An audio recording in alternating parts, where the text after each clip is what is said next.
23 जून साल 2018 थाईलैंड के wild boar football club के बच्चे रोज की तरह अपनी फुटबॉल की प्रैक्टिस कर रहे थे।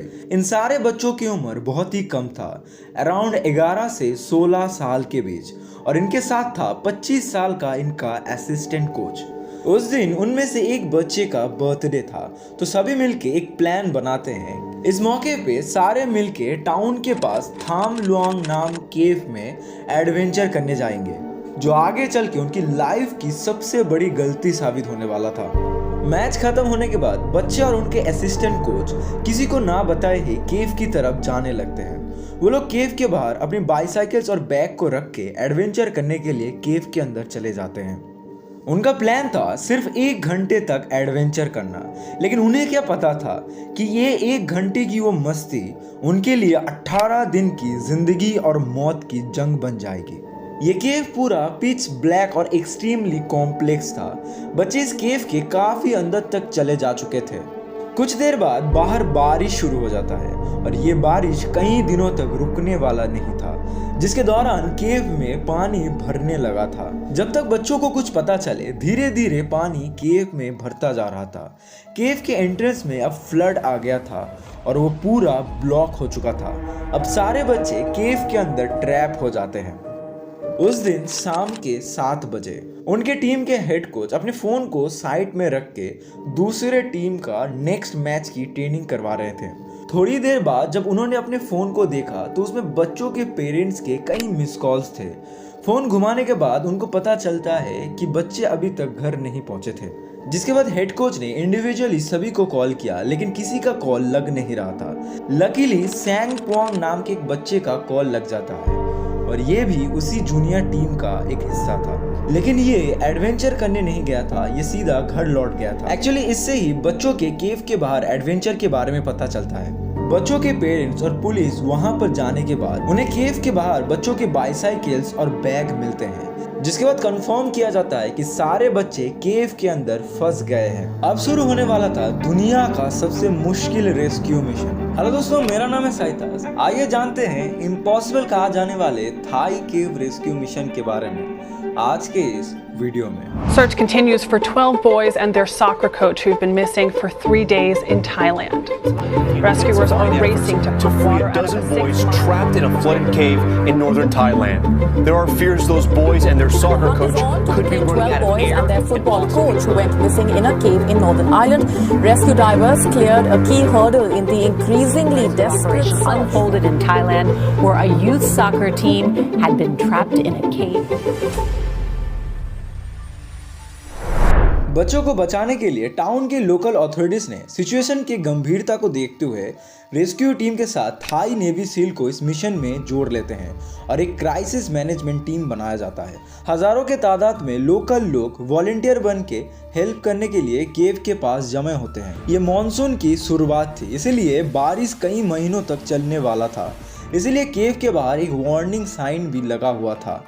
रेस्क्यू टीम केव के बाहर अपनी कैंप सेटअप करते हैं और बाहर के कई देशों के मल्टीपल एजेंसी भी इसमें शामिल हो जाते हैं। ये केव पहाड़ों के नीचे 10 किलोमीटर तक फैला हुआ था और इसके अंदर जाने का सिर्फ एक ही रास्ता था, जिसके एंट्रेंस में पानी खचाखच भर चुका था। इस केव के बनावट की वजह से इस केव का एक और नाम स्लीपिंग लेडी भी है।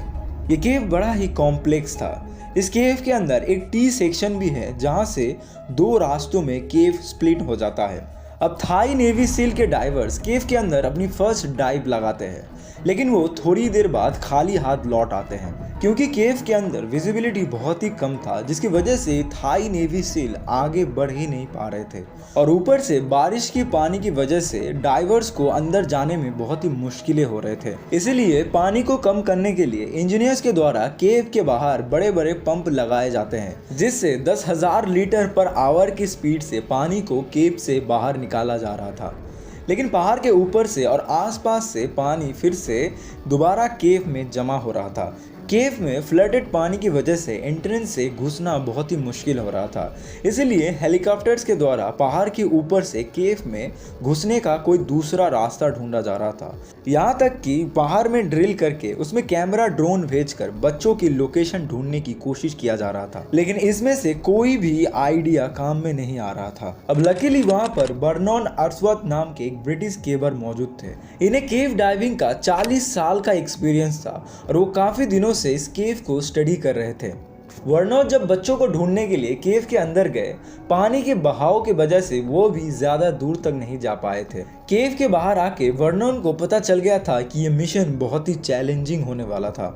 बच्चों को केव में फंसे हुए अब तक 4 दिन बीत चुके थे। अब ये मामला पूरा इंटरनेशनल हो चुका था। पूरी दुनिया की नज़र अब इस मिशन के ऊपर था। 17 देश मदद के लिए इस मिशन में हाथ बढ़ाते हैं। हजारों लोग केव के बाहर बच्चों को ढूंढने के लिए मदद करने लगते हैं। दर्जनों डाइवर्स डेली केव में घंटों तक काम करते हैं, केव में लाइन बिछाते हैं, रास्ता ढूंढते हैं, लेकिन बच्चों का कोई भी अता पता नहीं था। बच्चों को वहां पर फंसे हुए अब 8 दिन बीत चुके थे। 1 जुलाई के दिन बारिश रुक जाती है, जो इस मिशन में सबसे बड़ा टर्निंग पॉइंट साबित होता है। अब पंप के हेल्प से केव के एंट्रेंस के पानी को बहुत ही कम किया जाता है और केव के 700 मीटर अंदर चेंबर 3 में एक बेस स्टैब्लिश किया जाता है। अब सभी मिलके अपनी पूरी जोर लगा के जल्दी जल्दी काम करने लगते हैं। डाइवर्स केव के जितना अंदर जाते हैं वो एक रस्सी छोड़ जाते हैं ताकि लौटते समय उन्हें रास्ता ढूंढने में कोई भी दिक्कत ना हो और दूसरे डाइवर्स को भी थोड़ी सी मदद मिल सके। केव के अंदर एक पटाया बीच नाम का एक ऊंचा पॉइंट था। बेस्ट पॉसिबिलिटी यही था कि बच्चे यहीं कहीं पर होंगे। 2 ब्रिटिश डाइवर जॉन वेलिंगटन और रिक स्टैंटन ये केव में सबसे आगे डाइव करते हैं। जब वो पटाया बीच में पहुंचते हैं तब उन्हें बच्चे कहीं पर दिखाई नहीं देते। ये देखकर सभी का दिल टूट जाता है क्योंकि सभी ने एक्सपेक्ट किया था कि वहीं पर बच्चे मिलेंगे। अब ये 2 ब्रिटिश डाइवर्स उनकी ऑक्सीजन की लिमिट को देखते हुए उन्हें वापस लौट जाना चाहिए था, लेकिन उन दोनों ने ऑक्सीजन की काफ़ी समझदारी दिखाते हुए केव की और 400 मीटर अंदर तक जाते हैं और तभी उन्हें इंसानी गंध मिलना शुरू होता है। Yes, I am very serious. उन्हें पानी के अंदर इंसानी गंध मिलना शुरू होता है। You can smell human. Well, they were, yes. Yes. So I smelt them first, and I sniffed, and I could smell them. फिर थोड़ी दूर पर वो एक लाइट नोटिस करते हैं। फिर थोड़ा और आगे जाने के बाद उन्हें बच्चे दिखाई देते हैं। How many of you? 13. Brilliant. बच्चों को जिंदा देख के सभी लोग बहुत खुश हो रहे थे। बच्चों के पेरेंट्स की आंखों में अब खुशी के आंसू थे। सारे न्यूज़ चैनल्स में सिर्फ इसके ऊपर ही बात हो रहा था, लेकिन इसमें सभी का एक बड़ा सवाल ये भी था कि इतने दिनों तक बच्चे कैसे जिंदा रहे। असल में बच्चे वहाँ पर 10 दिनों तक सरवाइव कर पाए थे सिर्फ उनके असिस्टेंट कोच की वजह से। दरअसल उनके असिस्टेंट कोच बनने से पहले अपनी ज़िंदगी का एक लंबा समय मोंग बन के गुजारे थे, इसीलिए उन्होंने बच्चों को मेडिटेशन करना सिखाया और एनर्जी को बचाने के लिए मूवमेंट करने से भी मना करते रहे। उनके पास खाने को तो कुछ नहीं था, लेकिन पहाड़ के ऊपर से पानी आ रहा था। बच्चे उसे ही पी रहे थे। बच्चे मिलने के बाद उन्हें खाना, पानी और ज़रूरत का सामान दिया गया, लेकिन मुश्किलें अभी भी ख़त्म नहीं हुआ था। अभी भी बच्चों को उस केव के अंदर से सेफली बाहर निकालना था। बच्चे केव में 4 किलोमीटर तक अंदर चले गए थे। अब उन्हें वहाँ से सेफली निकालना था। इसके चलते काफ़ी सारे आइडिया इसके ऊपर लगवाए गए।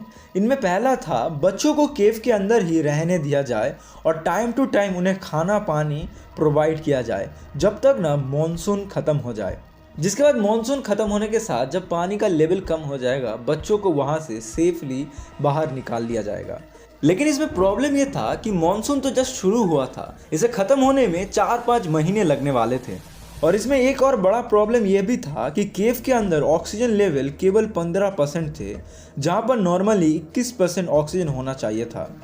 ऐसे होने से नॉर्मली बच्चे 1 महीने भी जिंदा नहीं रह पाएंगे। जिसके बाद एक दूसरा आइडिया भी लगवाया गया, पहाड़ के ऊपर से ड्रिल करके एक ऑल्टरनेटिव रूट ढूंढा जाए, लेकिन एक्सपर्ट को कोई भी ऐसा रूट नहीं मिला था, तो इस आइडिया को भी ड्रॉप कर दिया जाता है। अब वर्ल्ड मीडिया की नज़र इस मिशन के ऊपर था। इसी दौरान इलॉन मस्क भी एक आइडिया देते हैं कि बच्चों के साइज का एक सबमरीन बना के उसमें बच्चों को डाल के केव से बाहर निकाला जाए। लेकिन एक्सपर्ट्स ने केव की कॉम्प्लेक्स बनावट की वजह से इसे नॉट प्रैक्टिकल बता के रिजेक्ट कर देते हैं। अब एक लास्ट ऑप्शन बचा था कि बच्चों को डाइविंग सिखा के केव के अंदर से बाहर निकाला जाए, लेकिन इतने दिन की मशक्कत में बच्चे मानसिक और शारीरिक तरीके से बहुत ही कमज़ोर थे और ना तो उन्हें इस केव के अंदर तैरना सिखाया जा सकता था। अब ये सब बात चल रहा था, तभी केव में एक बड़ा हादसा हो जाता है।